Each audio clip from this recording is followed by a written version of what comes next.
네, 월요일을 책임져 주시고 계신 분입니다. 유스탁의 유창희 대표님 함께합니다. 어서 오세요. 안녕하십니까. 네, 안녕하십니까. 정말 오늘 그 테마에 대한 파급력이 굉장했던 하루였습니다.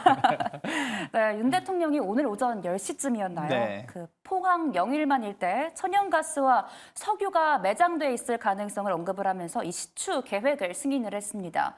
이 장기적인 모멘텀으로 봐도 괜찮을지 궁금한데 어떻게 보고 계실지요? 솔직히 잘 모르겠어요. 왜냐면 이게 네. 뭐 정말로 갑작스럽게 발표를 하신 거고, 뭐 대통령께서 직접 발표할 정도라면 뭔가 있으니까 직접 발표하는 거지. 그쵸. 보통은 이제 뭐 산자부 장관이라든지 이렇게 발표를 했을 텐데요. 그래서 그냥 그 전보다는 가능성이 좀 높다라고 판단이 들었지 않나 생각 좀 하고 있어요. 이랬었던 적이 몇 번 있었죠. 예전에 뭐 7강구라고 해가지고 박정희 대통령께서 어떤 발표를 하면서 어떤 기대감을 키웠었는데. 그때는 매장량도 상당히 우리가 예상했었던 것보다 작았고, 또 하나는 경유 함량 같은 경우도 상당히 상품성이 없을 정도로 미달이었었던 적이 있었고요.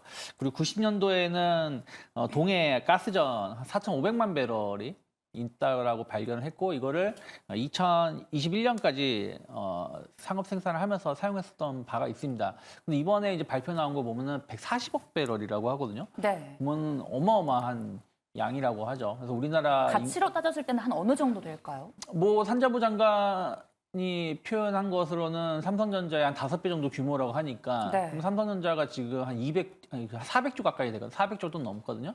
그럼 2,000조 이상의 값어치가 있다라는 것이고, 네. 뭐 그 가스전, 그러니까 석유보다는 가스 위주로 있다라고 하니까, 천연가스 양으로만 따진다라면 우리나라 인구가 한 29년 정도, 30년 가까이를 자급자족할 수 있을 정도의 양이라고 하니까요. 뭐 엄청난 양이 아닐까 생각 좀 하고 있습니다. 뭐 우리나라 1년 예산이 600조가 좀 안 되거든요. 그럼 2,000조면은 한 어마어마하네요. 4년에서 5년 동안 그 국가를 예산을 쓸 수 있을 정도이기 때문에 엄청 큰 양이 아닐까 판단하고 있습니다. 네, 48년 전에는 이제 그때는 다른 어떤 이슈가 있었기 때문에 된 게 아니라 기술이 조금 부족해서라고 봐도 될까요? 뭐 그때 물론 이제 이게 기술도 전 있다 생각하고 있어요. 왜냐하면 지금 그러니까 한 40km에서 네. 50km 정도 떨어져 있다는 것이고, 동해 포항 쪽에서, 그리고 심해 기준으로 한 1km 이상이라고 하기 때문에 뭐 이것을 그 뚫어서 시추하는 데는 정말 40년 전, 3, 40년 전의 기술과 현재 기술은 하늘과 땅 차이라고 볼 수 있겠고요.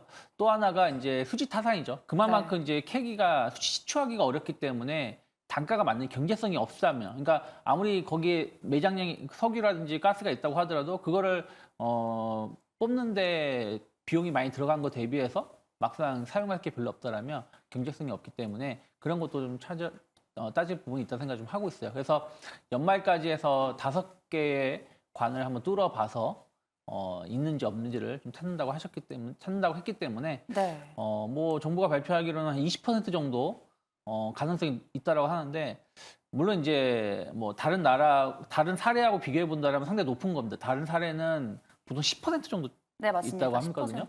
그럼 20%면은 말이 20%지, 두 배 이상이 그쵸, 확신이네요. 2배 이상의 네. 확신 있게끔 말씀하신 거고, 또 이번에는 또, 그전과 다른 점은 뭐냐면, 단순하게 우리나라가 그냥, 체크를 한 게 아니라, 그 해외, 미국에서 이런 시추 분석을, 오랫동안 했었던 기업이 한 것이기 때문에, 뭐 가능성은 그전보다 조금은 더 높지 않을까, 일단 믿고 있습니다. 네, 알겠습니다. 조금은 가능성이 그때보다는 높을 것 같다라는 전망을 해주셨는데요. 오늘 그래서 그런지 가스 붙은 종목들 전부 네. 다 급등을 했습니다. 뭐 가스, 강관, 피팅, 밸브, 뭐 상사까지 네. 정말 흐름 좋았는데 이 중에 괜찮은 섹터 한두 가지만 좀 추려주시겠어요? 일단은 오늘 한국가스공사가 상한가를 기록을 했습니다. 네, 이것을 개발한다면 한국가스공사가 주도를 할 수밖에 없는 거다 보니까 네, 조금 더 이슈가 좀 갈 수 있다 생각을 좀 하고 있고요. 그리고 이제 스틸 쪽, 뭐 대동스틸이라든지 하이스틸 이런 관관 관련된 기업들도 어쨌든 있다라면 확인된다라면 수혜를 입을 수 있지 않을까 생각을 좀 하고 있거든요. 다만 이제 뭐 흥국석유라든지 뭐 한국석유 이런 기업들은 실질적 수혜가 있을지 없을지는 잘 모르겠어요. 약간 그런데 왜 어떤 올랐어요, 오늘? 이제 어쨌든 이제 석유 제품을 취급을 하고 있고 네. 하다 보니까 이제 에너지 관련된 기업들이 어쨌든 이게 정말 있다라면 개발을 하고 국내에서 사용을 할 것이기 때문에 그런 부분들 또 해외 수출도 뭐 가능하다라면 약간의 어떤 기대감이 있을 수 있는 것이죠. 그러다 보니까 이제 기대감에 의해서 올라왔고 저는 만약에 네. 진짜로 이게 있고 개발을 한다라면 전 조선주를 봐야 된다 생각 좀 하고 있어요. 조선 쪽이요. 왜냐면 다들 아시겠지만 조선사들이 한때는 해양 플랜트 엄청나게 개발한다. 해외 그 바닷가에서 석유를 뽑아낸다고 하면서 드릴십이라 이런 걸 옛날에 수주를 많이 했었거든요. 그런 기술이 있다라는 거죠. 특히 해양 플랜트에서 가장 핵심적인 기술을 우리나라 조선사들이 가지고 있거든요. 그러니까 이 부유식이잖아요. 뜬 상황에서 고정시켜서 이것을 시출해야 되기 때문에 네. 그런 기술력이 높은 기업들이 이제 삼성중공업이라든지 현대중공업이기 때문에 오늘 삼성중공업이 장중에 10% 올랐다가 좀 상승폭이 줄어들긴 했지만 그런 부분들 지켜볼 수 있다 생각을 좀 하고 있고요. 또 삼성중공업은 FPSO라고 해서 이제 부유식 천연가스 이동 저장 장치 관련된 기술이 좀 있거든요. 그래서 그런 것들 주목할 수가 있고 또 이와 비슷한 기업이 또 일승이라는 회사가 또 있어요. 일승도 이런 부분들의 기술력이 있기 때문에 만약에 이게 이슈가 좀 움직인다라면 저는 네. 에너지 쪽 또 봐야 되겠지만 어쨌든 이걸 개발을 해야 되기 때문에 이걸 개발을 한다라면 조선사들이 또 한 축을 차지할 수 있지 않을까 생각하고 있습니다. 네, 이게 만약에 움직인다면 뭐 가스도 좋고 스틸 쪽도 좋지만 가장 유력히 많이 움직일 쪽은 조선 쪽이다라고 언급을 해 주셨습니다. 조금 시선을 옮겨서요. 5월 자동차 판매가 이제 71만 네. 대로 수출로 부진한 내수를 만회했다는 보도가 나왔습니다. 하반기에 자동차 관련주 그럼 더 좋게 봐도 괜찮을까요? 어떻게 보세요? 저는 계속 좋게 봐도 된다 생각을 좀 하고 있어요. 특히 우리나라 자동차 브랜드가 현대기아밖에 없지만 네. 물론 이제 뭐 KG 모빌리티라든지 뭐 있습니다만은 실질적으로 수출을 주력으로 하는 브랜드는 뭐 현대기아밖에 없으니까요. 그래서 보면은 계속 신차가 나오고 있거든요. 그러면 신차에 대한 어떤 수요가 상당히 좋고요. 또 알게 모르게 전기차 시장은 계속 성장하고 있습니다. 그러니까 올해도 작년 대비해서 전기차 판매량은 한 20% 이상 늘어날 것으로 보고 있는데 이게 상당 부분 이제 중국 관련된 중국 본토에서 판매가 되는 것이고 네. 중국 이외에서 판매가 되는 전기차는 현대기아밖에 없다라고 보시면 될 거예요. 사실적으로, 그러니까 현실적으로 봤을 때. 그래서 그런 부분들이 안정적인 매출 성장이 이어질 수 있다 생각하고 있고 또 하나는 하이브리드 차량입니다. 이번에도 보면 4월달, 5월달 수출 데이터를 보시면 하이브리드 차량의 수출이 엄청나게 늘어나고 있는 거거든요. 근데 내연기관 차량보다 하이브리드 차량이 훨씬 더 비싸고요. 또 하이브리드 차량의 단가가 수익성이 상당히 좋은 부분들이 있기 때문에 이런 것들이 현대기아의 영업이익률을 상당히 높일 수 있지 않을까 생각을 좀 하고 있습니다. 그래서 그런 것들 감안한다라면 저는 하반기에도 충분히 현대기아가 영업을 잘할 수 있다 생각하고 있고 이번에도 보신 1분기 때도 실적을 보시면 도요타가 영업이익률이 10%가 나왔는데 네. 현대기아가 합쳐서 영업이익률이 10.4%가 10.5% 나왔거든요. 근데 현대차가 9.5%, 9% 후반대였고 기아가 13%가 넘게 나왔어요. 그래서 그런 것을 감안한다라면 영업이익률 측면에서 본다라면 현대기아가 상당히 영업이익을 잘 내고 있기 때문에 저는 3분기, 4분기로 갈수록 주가는 좀 매력적이지 않을까 생각하고 있습니다. 네, 3분기, 4분기, 이제 하반기로 갈수록 자동차 관련주, 현대차, 기아 굉장히 견조한 네. 상승세를 보일 것 같다라는 전망을 해주셨습니다. 이제 바이오 이슈로 넘어가 볼게요. 오늘 뭐 오스코텍, 유한양의 정말 흐름 좋았습니다.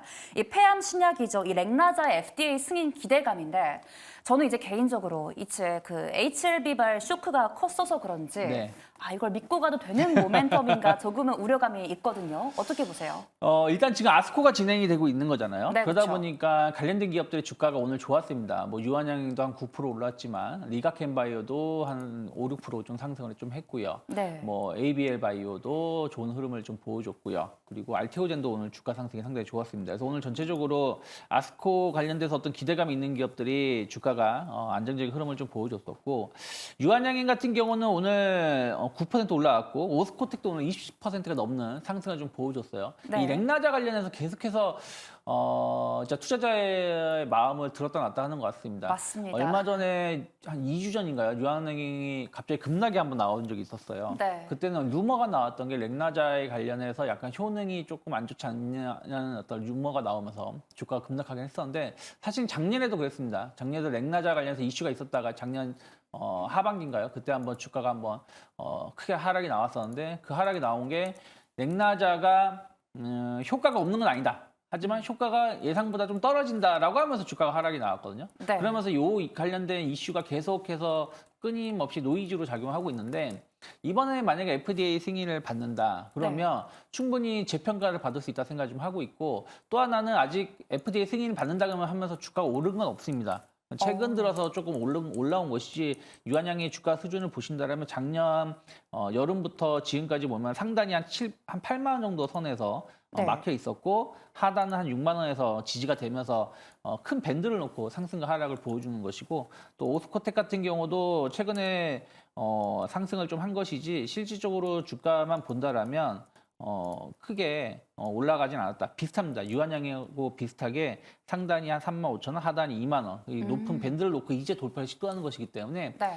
아직 고점이 아니라는 그쵸. 거네요. 네. FDA에 대한 어떤 승인이 조금 미뤄진다고 해서 실망 매물은 나올 수 있지만 HLB처럼 급락이 나올 가능성은 제한적이다. 그리고 하지만 오히려 FDA 승인이라든지 이번에 아스코에서 좋은 발표 이런 것들이 있다면 주가는 충분히 추가적인 상승 가능성이 열려 있지 않을까 판단하고 있습니다. 이 8월 21일에 이 FDA 승인 결과가 발표가 된다라고 하거든요. 네. 그러면 지금 고점도 아니고 주가 흐름 괜찮으면 지금 신규로 들어가도 괜찮은 자리일까요? 어떻게 저는 보세요? 충분히 뭐 예를 들어서 오스코텍 같은 거 말씀드린다라면 네. 한 3만 5천 원 정도가 잘 지지가 된다라면 네. 충분히 2차, 3차 상승 가능하지 않을까 생각 좀 하고 있고요. 네. 유한님 같은 경우도 지금 차트를 보신다라면 아직은 완벽하게 지금 7만 7천 원 돌파하진 않았어요. 그러면 이미 지금 7만 원 정도가 약간 좀 강한 지지선이 좀 형성되고 있기 때문에 7만 원만 이탈하지 않는다라면 또 반대로 7만 7천 원, 8만 원이 그 고점이 돌파가 된다라면 새로운 시세를 기대해 볼 수 있는 위치가 아닌가 판단하고 있습니다. 네, 두 종목 다 새로운 시세를 향한 위치에 근접해 있다라고 말씀을 해 주셨습니다. 이제 또 우리 국내 증시 전반적인 이야기를 해볼게요. 네. 마지막으로 이제 오늘 지수도 좋고 업종별 순환매도 좋았던 하루였습니다. 증권사들에서 오늘 이달에 코스피 지수를 저점으로 2,600선, 고점으로 2,900선을 제시하기도 했는데 6월 증시 어떻게 보실까요? 저는 2,600선은 너무 보수적으로 너무 좋게 본 게 아닌가 생각 좀 하고 정말요? 있어요. 네, 그러니까 무슨 얘기냐면 미국 증시 저는 이제 미국 증시하고 우리나라 증시하고 상당히 지금 중요한 위치에 있다 생각 좀 하고 있거든요. 네. 미국 증시가 지난주 금요일에 나스닥하고 S&P 500이 모두 저점 대비 한 1.6% 이상 상승하면서 마감했습니다. 그러니까 나스닥도 마이너스 1.7% 밀렸다가 약보한 마감을 했고 S&P 500도 마이너스 0.8% 정도 이상 밀렸다가 플러스 0.8% 상승하면서 긴 아랫골을 만들어줬거든요. 네. 그러면 일단 이 자리가 상당히 중요한 자리라고 볼 수 있는 것이고 반대로 이 자리가 무너진다라면 지난 4월달 저점까지도 나스닥하고 S&P 500이 하락할 수 있다 생각하고 있고 만약 이 자리가 안 무너지면 저는 오히려 6월달 신고가 행진을 다시 더 불러일으키면서 상승할 수 있다 생각하고 있습니다. 우리나라 증시도 좀 비슷하게 보시면 될 것 같아요. 어찌됐든 지난주 수요일하고 목요일 상당히 크게 하락을 했습니다. 코스피가 3%가 넘는 하락세를 보여줬고 그리고 금요일에 상승을 했다가 조금 아쉽게 좀 마감했지만 오늘 1.7% 정도 상승을 했고요. 코스닥도 어찌됐든 지난주 금요일하고 오늘 이틀 연속 상승을 하면서 1.56% 상승을 했거든요. 그러면 지금 121선 자리 2,600포인트가 상당히 중요한 지지선이 될 수 있다 생각 좀 하고 있습니다. 그래서 코스피가 2,600포인트가 앞으로 지켜진다라면 네. 저는 6월달 지난 5월 말이 저점이 될 가능성이 높고 2,900포인트까지는 모르겠지만 2,800 이상으로 올라갈 수 있는 힘은 있다 생각 좀 하고 있습니다. 하지만 만약에 뭐 통화정책 FOMC 회의라든지 네. 뭐 이런저런 이슈들이 좀 안 좋게 해석이 되면서 미국 증시가 지난주 금요일에 형성됐던 저점을 이탈한다? 그럼 우리나라도 다시 한번 추가적인 조정 가능성이 있고 그러면 최소한 지난 4월 저점 네. 2,540포인트, 50포인트대까지는 하락할 가능성이 좀 있지 않을까 생각 좀 하고 있습니다. 그래서 저는 밴드 상단을 본다라면 네. 한 2,850포인트 6월 달에. 그리고 하단을 본다라면 한 2,500, 한 50포인트 정도까지는 조금 열어놔야 되지 않을까 생각 좀 하고 있습니다. 좀 넓게 제시해 그렇죠. 주셨네요. 왜냐하면 지금 네. 지수가 딱 그 중간에 있는 자리거든요. 맞습니다. 그러니까 위로 올라간다고 해도 최소한 저는 5% 이상 상승은 충분히 나올 수 있다라고 보고 있지만 또 반대로 하락이 나온다 그러면 N자형 하락을 보여준다라면 여기서 한 3%에서 한 4% 정도의 어떤 조정 가능성은 항상 열어놓고 가능성은 열어놓고 대비를 해야 되지 않을까 판단하고 있습니다. 네, 2,450에서 2,800선까지 제시를 2,550. 2,550에서 2,850까지 제시를 해주셨는데 네. 이제 금리 인하와 관련된 뉴스 플로우는 계속해 주시를 해야 한다라고 말씀을 해주셨습니다. 나 이제 이어서요. 저희 본격적인 네. 성공 주파수를 올릴 시간입니다. 대표님이 가져오신 수익률을 책임질 섹터입니다. 최민지 아나운서가 전해드립니다. 네, 안녕하세요. 수익을 높여 시크릿 섹터 브리핑의 최민지입니다. 자, 오늘은 유창희 대표님의 반도체 섹터 함께 체크를 해볼 텐데요. 자, 오늘은 삼성전자와 SK하이닉스가 동반해서 정말 강한 시세를 보여줬습니다. 바로 5월의 수출 데이터가 호조를 기록했기 때문인데요. 자, 구체적으로 좀 살펴보면요. 이 반도체 지난달 수출액은 113억 8천만 달러로 전년 동기 대비 54%의 증가세를 기록했고요. 특히 HBM과 같은 메모리 반도체 수출이 무려 101%나 증가를 했고요. 또 비메모리 반도체 수출 같은 경우는 지난해 같은 기간보다 14%의 증가세를 기록을 했습니다. 자, 이렇게 반도체가 좋은 실적을 거둘 수 있었던 이유, 바로 AI와 또 저전력 메모리와 같은 이 반도체 수요가 증가했기 때문인데요. 여기에 D램과 랜드 가격이 계속해서 오름세를 이어오면서 이 높은 가격에서 안정세가 되다 보니까 이렇게 좋은 성적표로 이어질 수 있었다라는 분석입니다. 자, 그리고 또 범용 반도체 레거시에 대한 실적 기대감도 함께 커지고 있는데요. 올 2분기부터 레거시 제품의 이 수요가 증가할 것이다라는 전망 속에 관련주들의 실적 개선 기대감 계속해서 이어지고 있고요. 또 여기에 추가로 엔비디아 루빈의 출시 모멘텀까지도 부각이 되고 있다는 점 함께 체크를 해주시면 좋을 것 같습니다. 자, 오늘의 시크릿 섹터 반도체 함께 살펴봤고요. 지금까지 인사이트 이제 자세하게 체크해 보겠습니다. 네, 유창희 대표님 반도체 가져오셨습니다. 이제 다시 돌아온 외국인 수급 들어오면서 삼성전자 오늘 일정에 시원한 반등에 성공을 했습니다. 이 5월 반도체 수출액 증가라는 이것도 재료로 작용된 것 같아요. 어떻게 보세요? 오늘 전체적으로 대형주들이 좋았어요. 네. 삼성전자도 좋은 주가 흐름을 보여줬고 하이닉스 당연히 좋은 주가 흐름 보여줬고요. 그 현대차도 상승이 나쁘지 않았습니다.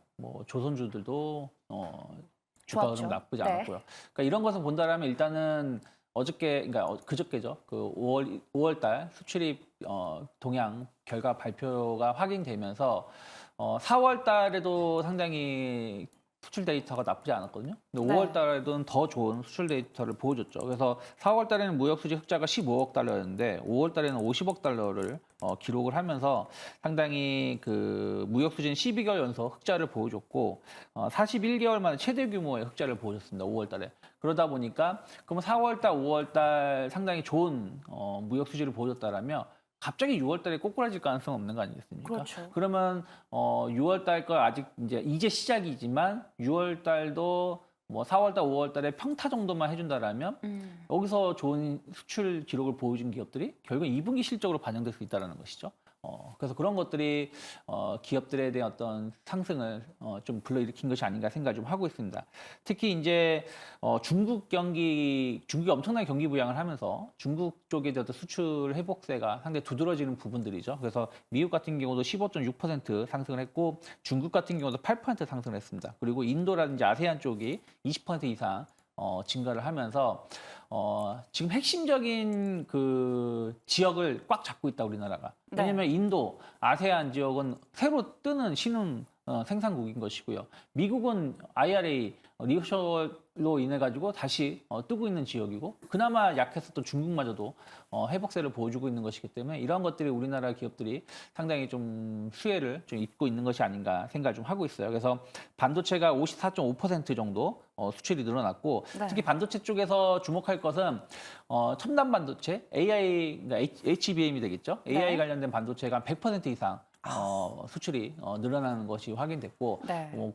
그리고 일반 레거시 반도체 쪽도 나쁘지 않았다. 뭐 D램 가격 평균 가격이 2.1달러 이상 유지가 되고 있고 낸드 쪽도 한 4.9달러 정도 수준에서 안정화를 보여주고 있기 때문에 이게 중요한 게 뭐냐면은 HBM 생산이 늘어나면서 전통 반도체 생산이 줄어들고 있거든요. 재고가 많이 줄어들고 있다라고 합니다. 그러면서 이제 그러면 가격이 지금 아직 완벽하게 상승세는 아니지만 어느 정도 안정세를 띠고 있다는 얘기는 서서히 좀 상승을 전환될 가능성도 높기 때문에 이런 것들이 관련된 기업들의 어떤 관심도를 좀 더 높여줄 수 있지 않을까 생각을 좀 하고 있습니다. 그리고 디스플레이도 15.8% 정도 상승을 했고 석유화학 제품도 7.4% 올랐습니다. 그러니까 우리가 그럼 디스플레이하고 석유화학 제품도 같이 봐야 되는 이유가 왜 중요하냐면은 반도체라는 거는 그 반도체 칩이지만 이게 들어가는 제품이 뭐 노트북이 됐든 스마트폰이 됐든 이런 제품들 아니겠습니까? 그렇죠. 그러면 디스플레이 수출이 늘어났다는 얘기는 그런 완성품의 판매가 늘어났다는 얘기고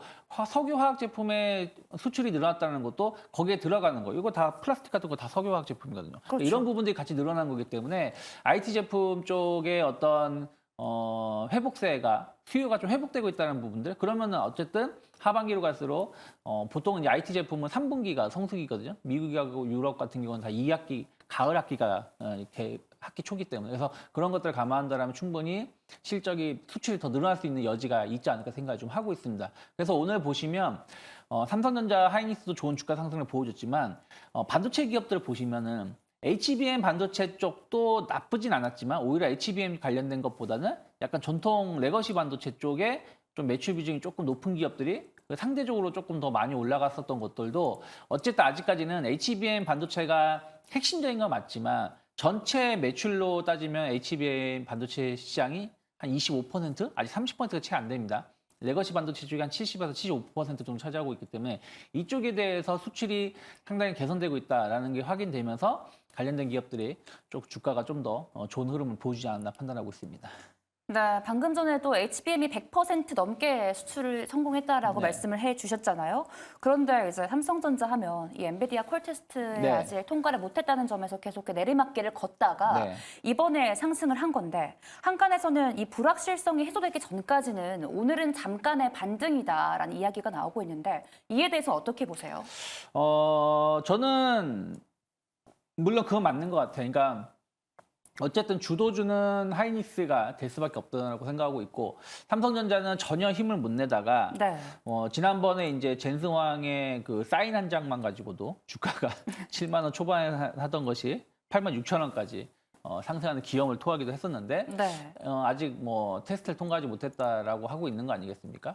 그래서 다시 한번 주가가 그 전에 7만 원대 주가까지 하락을 했는데 다만 이제 아까 말씀드린 것처럼 HBM만 따지자면 아직 삼성전자가 매출이 거의 전무해요. 네. 그러니까 여기에 대해서 실망감이 어떤 실적으로 영향을 미칠 가능성이 좀 없다고 생각하고 있고 오히려 레거시 반도체 쪽, D램이랑 낸드 쪽, 오히려 지금 AI 반도체, 그러니까 데이터 센터가 늘어나면서 ESSD 쪽의 시장이 엄청나게 커질 수 있다라고 평가를 받고 있는 거 있거든요. 네. 그런 부분들이 삼성전자가 잘하는 분야이기 때문에 충분히 좀 재평가를 받을 수 있다 생각하고 있고 또 이번에 AMD 쪽하고 어떤 협업에 대한 어떤 기대감들 감안한다라면 지금 HBM을 엔비디아만 지금은 사용하고 있지만 이제 주요 업체들이 예를 들어서 우리나라 같은 경우는 네이버 같은 경우는 인텔하고 지금 전용 칩을 지금 개발을 하려고 이제 3세대까지 이제 들어간다고 하고 있고요. 또 마이크로소프트 같은 경우는 AMD랑 해서 전용 칩을 개발하겠다 하고 있는 거 아니겠습니까?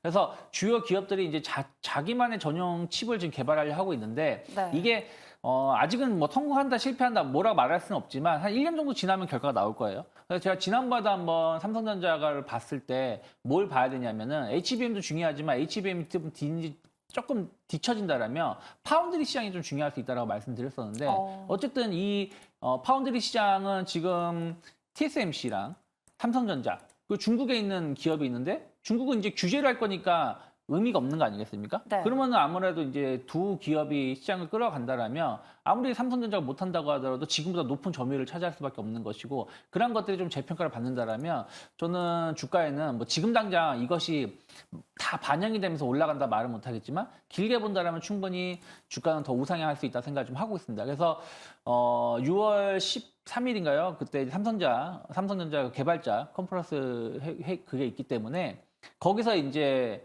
엔비디아 관련된 발언은 무조건 할 거고요. 그렇죠. 또 AMD라든지 이런 부분들의 어떤 발언들을 할 것이기 때문에 여기에 대해서 투자자들이 믿음이 간다, 신뢰를 보여준다라면 주가는 정말로 뭐 지난 뭐 3월 말처럼 올라간다고 말은 못하지만 최소한 다시 한번 8만 전자까지 올라갈 수 있는 힘은 있지 않을까 생각하고 있습니다. 네, HBM에 대한 재료는 아직 부족하지만 레거시, 디램, 랜드나 파운드리 이쪽에서는 삼성전자 잘하는 분야가 있기 때문에 장기적으로 봤을 때는 우상향 곡선을 그릴 것이다라는 언급을 해주셨습니다.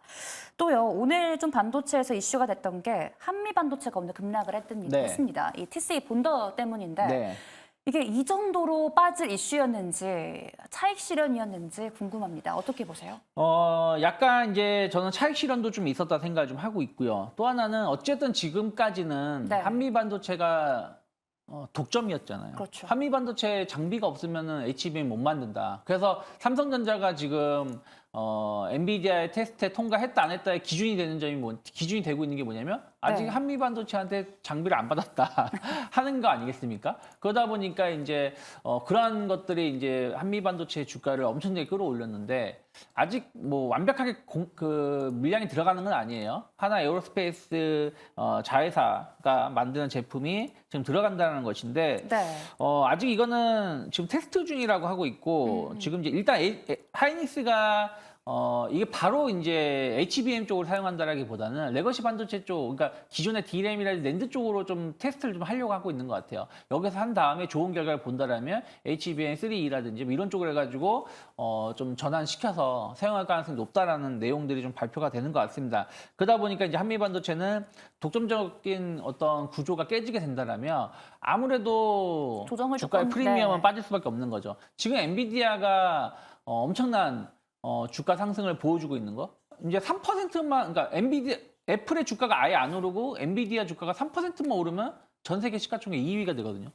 그 정도로 엔비디아가 주가가 재평가 받는 게 아직까지는 엔비디아밖에 GPU를 공급하지 않기 때문이거든요. 그렇기 때문에 한미 반도체도 이러한 부분들이 저는 주가는 좀 조금 영향은 좀 일부 있을 수밖에 없지 않을까 생각을 좀 하고 있어요. 그래서 오늘 같은 경우 한 네. 14% 밀렸다가 좀 만회를 했습니다. 네, 만회를 했지만 어쨌든 좀 더 지켜볼 필요 있다 생각을 좀 하고 있기 때문에 네. 여기서 섣부르게 저점을 예단하기보다는 네. 최소한의 한 일주일 정도 흐름들을 좀 지켜봐야 되지 않을까 판단하고 있습니다. 네, 오늘의 저점이 끝이 아니라 조금 더 추가로 하락할 수 있으니 일주일 정도는 더 지켜보자라고 언급을 해주셨습니다. 그래서 이제 마지막으로 네. 반도체 탑픽은 무엇일까요? 저는 그래서 여러 기업이 좀 있습니다만은 오늘 원익 QNC를 좀 계속해서 좀 관심 있게 보고 있습니다. 네. 이 회사가 이제 세계 1위 반도체 쿼츠 기업이라고 보시면 될 것 같아요. 그래서 삼성이라든지 하이닉스, TSMC, 뭐 램리서치 등 정말 반도체를 만드는 회사라면은 거의 이 제품을 원익 QNC의 제품을 사용한다고 보시면 될 것 같으세요. 네. 그래서 이런 부분들이 안정적인 매출 성장을 불러일으키고 있고 1분기 실적도 예상보다 훨씬 더 좋게 나왔습니다. 그리고 이제 중국이 계속해서 이제 미국하고의 어떤 분쟁이 있는 부분들에 관련해서 싸울 수 있는 거는 뭐 히토류라든지 이런 핵심 이런 자원 쪽인데 이러한 중국 같은 경우도 이런 쿼츠 사용량이 계속 늘어나고 있고 이런 미국 무역 분쟁 이슈를 감안한다면 쿼츠 제품이 좀 늘어날 수 있는 부분이 좀 있습니다. 그리고 최근에 원익이라는 게 모 회사죠. 원익이 상한가를 기록하기로 했는데 이 쿼츠 제품이 화장품 재료에도 사용되고 있거든요. 근데 이 화장품 재료로 사용될 때는 영업 그 마진이 한 40% 이상 남는다고 해요. 그만큼 우리가 알게 모르게 이 제품의 이 소재의 사용처가 많다라는 걸 좀 확인된다라면 2분기에도 좀 긍정적인 실적 기대해 볼 수 있지 않을까 생각 좀 하고 있습니다. 최근에 수급도 좀 안정적인 수급이 계속 좀 들어오고 있는 거 본다라면은 저는 2분기 실적에 어떤 기대감들 주가에 반영되기 시작한다라면 네. 일단 단기 목표가 한 4만 원 정도 열어놓고 있고요. 32,000원이 크게 이탈하지 않는다라면 어쨌든 지난 4월 달하고 5월 달에 계속 지켜졌던 자리가 32,000원이기 때문에 이 자리만 이탈하지 않는다라면 좀 눌림이 나온다고 하더라도 분할 매수해 볼 수 있지 않을까 생각하고 있습니다. 네, 탑픽으로 원익 QNC 제시해 주셨고 목표가 4만 원에 손절가 3만 2천 원입니다. 이 쿼츠라는 게 웨이퍼에만 들어가는 줄 알았는데 화장품에 대한 모멘텀도 있으니까 계속해 지켜보시면 좋을 것 같습니다. 네, 오늘은 여기서 대표님 보내드리겠습니다. 지금까지 유스탁의 유창희 대표님과 함께했습니다. 고맙습니다. 고맙습니다.